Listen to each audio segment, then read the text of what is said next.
Russia का India में Su-57 fighter jets को जॉइंटली प्रोड्यूस करने का प्रपोजल दोनों देशों के लॉन्ग स्टैंडिंग डिफेंस रिलेशनशिप में एक सिग्निफिकेंट डेवलपमेंट है। यह ऑन फॉर इंडिया को advanced 5th generation fighter technology access देगा। इससे इंडिया की डोमेस्टिक एरोस्पेस इंडस्ट्री को बूस्ट मिलेगा। यह प्रपोजल ऐसे टाइम पर आया है जब इंडियन एयरफोर्स अपनी एजिंग फ्लीट को मॉडर्नाइज करना चाहती है और रीजन में एयर पावर के ग्रोइंग इंबैलेंस को एड्रेस करना चाहती है। इस डील ने इंडिया के स्ट्रेटेजिक सर्कल्स में डिबेट छेड़ दी है। कुछ लोग इसे कटिंग एज टेक्नोलॉजी एक्वायर करने का गोल्डन अपॉर्चुनिटी मानते हैं। दूसरे लोग Su-57 की कैपेबिलिटीज के बारे में कंसर्न्स एक्सप्रेस करते हैं, खासकर अमेरिकन F-35 जैसे राइवल्स के कंपेयर्ड में। वे रशिया के साथ अलाइन होने के जियोपॉलिटिकल रेमिफिकेशंस की तरफ भी पॉइंट करते हैं। यह एसे इस प्रपोजल के पोटेंशियल बेनिफिट्स और चैलेंजेस की अंडरस्टैंडिंग प्रोवाइड करेगा। इंडियन एयरफोर्स एक क्रिटिकल जंक्चर पर खड़ी है। उसे रैपिडली इवॉल्विंग जियोपॉलिटिकल लैंडस्केप के बीच इंडिया के वास्ट एयर स्पेस की सेफगार्डिंग करने का डॉन्टिंग टास्क फेस करना है। IAF ड्विंडलिंग फ्लीट साइज से ग्रैपल कर रही है। ऑपरेशनल स्क्वाड्रंस की संख्या सैंक्शन स्ट्रेंथ से काफी कम है। यह डिक्लाइन ओल्डर एयरक्राफ्ट के रिटायरमेंट और न्यू एक्विजिशंस में डिलेज की वजह से है। साथ ही इंडिया को इंक्रीजिंगली असर्टिव एडवर्सरीज फेस करने पड़ रहे हैं, जिनके पास रैपिडली मॉडर्नाइजिंग एयर फोर्सेज हैं। खासतौर पर चाइना की पीपल्स लिबरेशन आर्मी एयरफोर्स ने रीसेंट ईयर्स में सिग्निफिकेंट स्ट्राइड्स बनाई हैं। J-20 जैसे एडवांस्ड स्टेल्थ फाइटर्स के इंडक्शन ने रीजनल एयर पावर इक्वेशन में एक नया डिमेंशन ऐड कर दिया है। यह इवॉल्विंग सिक्योरिटी एनवायरनमेंट IAF के लिए कैपेबिलिटी गैप को ब्रिज करना और ऐसे प्लेटफॉर्म्स एक्वायर करना नेसेसरी बनाता है जो इफेक्टिवली इमर्जिंग थ्रेट्स को काउंटर कर सकें। Sukhoi Su-57 5th generation fighter aircraft की चैलेंज का रशिया का जवाब है। एक highly capable multi role platform बनने के लिए डिजाइन्ड Su-57 में एडवांस्ड फीचर्स की एक अरे है। इनमें स्टेल्थ टेक्नोलॉजी, सुपर मैन्यूवरेबिलिटी और सोफिस्टिकेटेड एवियोनिक्स शामिल हैं। एयरक्राफ्ट को एनिमी एयर स्पेस में अनडिटेक्टेड पेनिट्रेट करने, एयर टू एयर कॉम्बैट में एंगेज करने और ग्राउंड टारगेट्स पर प्रिसिजन के साथ स्ट्राइक करने के लिए डिजाइन किया गया है। हालांकि Su-57 प्रोग्राम ने अपने चैलेंजेस और डिलेज फेस किए हैं। इसका डेवलपमेंट टेक्निकल इश्यूज और फंडिंग कंस्ट्रेंट्स से प्लेग्ड रहा है।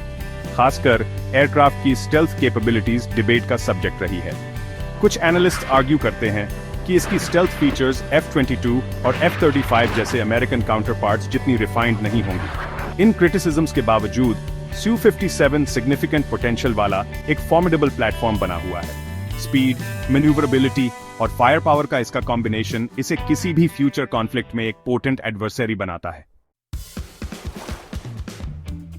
सेक्शन 4 F-35 एक महंगा लेकिन पावरफुल विकल्प। Lockheed Martin F-35 lightning II 5th generation fighter arena में लीडिंग वेस्टर्न कंटेंडर के रूप में खड़ा है।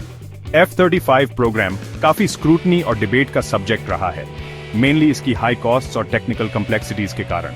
हालांकि इसमें कोई डाउट नहीं है कि F-35 एयर कॉम्बैट टेक्नोलॉजी में एक सिग्निफिकेंट लीप रिप्रेजेंट करता है। इसकी advanced stealth capabilities, sensor fusion और नेटवर्क सेंट्रिक वॉरफेयर कैपेबिलिटीज इसे एक फॉर्मिडेबल प्लेटफॉर्म बनाती हैं। इंडिया के लिए F-35 एक कंपेलिंग ऑल्बिएट एक्सपेंसिव ऑप्शन प्रेजेंट करता है। इसका एक्विजिशन IAF की कैपेबिलिटीज को सिग्निफिकेंटली बोल्स्टर करेगा और पोटेंशियल एडवर्सरीज को एक स्ट्रॉन्ग सिग्नल भेजेगा। हालांकि F-35 के एक्विजिशन और मेंटेनेंस की हाई कॉस्ट एक सिग्निफिकेंट चैलेंज पोज करती है। इसके अलावा यूनाइटेड स्टेट्स की इस एडवांस्ड प्लेटफॉर्म को इंडिया को सेल करने की विलिंगनेस अनसर्टेन बनी हुई है। सेक्शन 5 इंडिया का AMCA आत्मनिर्भरता की खोज। Su-57 और F-35 जैसे फॉरेन ऑप्शंस पर कंसिडर करते हुए इंडिया अपने indigenous 5th generation fighter aircraft को डेवलप करने के लिए कमिटेड है। एडवांस्ड मीडियम कम्बैट एयरक्राफ्ट या AMCA प्रोग्राम ऐसे एडवांस्ड प्लेटफॉर्म्स को डिजाइन और मैन्युफैक्चर करने में केपेबल नेशंस के एलीट क्लब में ज्वाइन करने की इंडिया की एम्बिशन को रिप्रेजेंट करता है। AMCA को कटिंग एज एवियोनिक्स और वेपनरी से इक्विप्ड एक twin engine stealth fighter jet के रूप में एनविजिज किया गया है। हालांकि AMCA program significant challenges face करता है। 5th generation fighter jet develop करना एक कॉम्प्लेक्स और रिसोर्स इंटेंसिव एंडेवर है, जिसके लिए एडवांस्ड टेक्नोलॉजिकल नो हाउ और एक रोबस्ट इंडस्ट्रियल बेस की रिक्वायरमेंट होती है। इंडिया का डिफेंस इंडस्ट्रियल कॉम्प्लेक्स स्ट्राइड्स बनाते हुए भी सर्टेन क्रिटिकल एरियाज में लिमिटेशंस फेस करता है। इन चैलेंजेस को ओवरकम करना और AMCA का टाइमली डेवलपमेंट इंश्योर करना इंडिया के long term air power aspirations के लिए क्रूशल है। सेक्शन 6 भारतीय रक्षा के लिए एक रणनीतिक चौराहा। इंडिया में Su-57 फाइटर जेट्स को जॉइंटली प्रोड्यूस करने का रशिया का प्रपोजल न्यू दिल्ली के लिए एक कॉम्प्लेक्स स्ट्रेटेजिक डिलेमा प्रेजेंट करता है। एक तरफ यह एडवांस्ड फाइटर टेक्नोलॉजी एक्वायर करने और IAF की कैपेबिलिटीज को बोल्स्टर करने का अपॉर्चुनिटी ऑफर करता है। दूसरी तरफ Su-57 की कैपेबिलिटीज, खासकर इसकी स्टेल्थ फीचर्स, स्क्रूटनी का सब्जेक्ट रही है। प्रोग्राम के पास डिलेज और टेक्निकल चैलेंजेस भी कंसर्न्स रेज करते हैं। इसके अलावा रशिया के साथ अलाइन होने के जियोपॉलिटिकल इंप्लीकेशंस हो सकते हैं, पोटेंशियली इंडिया की यूनाइटेड स्टेट्स के साथ ग्रोइंग स्ट्रेटेजिक पार्टनरशिप को स्ट्रेन कर सकते हैं। अंततः Su-57 पर इंडिया का डिसीजन इसकी स्ट्रेटेजिक प्रायोरिटीज और लॉन्ग टर्म डिफेंस गोल्स के केयरफुल असेसमेंट पर डिपेंड करेगा। अगर आपको यह वीडियो पसंद आया हो तो इसे लाइक और शेयर जरूर करें और ऐसे ही रोमांचक वीडियो देखने के लिए हमारे चैनल को सब्सक्राइब करना ना भूलें। अगले वीडियो में फिर मिलेंगे, तब तक के लिए अलविदा।